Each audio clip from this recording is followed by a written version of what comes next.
What is the difference between a relay and an AC contactor? Welcome to Watch Xiaokan's Small Collection. I am Kaikunjidian Lu Zhongsheng. Today, I will explain the differences between the two. The relay has a small size and low power. The contacts are fixed, and there are 2 or 4 groups. If you need more contacts, you need to add an additional relay. Of course, its power consumption and noise are also small. The communication contactor's volume is large, and its load power will increase accordingly. This one can achieve 25 W, and its module can have additional contacts.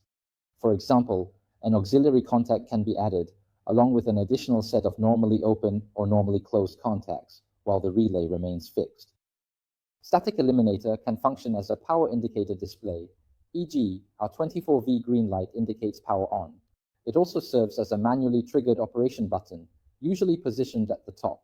Installation options include base mounted via guide rail or screws. It can be installed using guide rails or screws.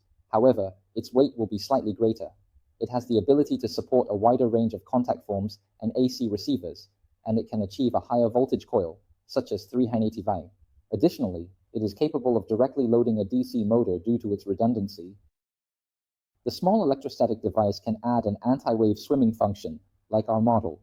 It has an anti-wave swimming circuit that can be absorbed by the diode or pressure-sounding resistor inside. This is the difference between the two. The above is the introduction. This product distinguishes between an electrostatic eliminator and an AC contactor. Although their functions are similar, they have unique strengths. Have you understood?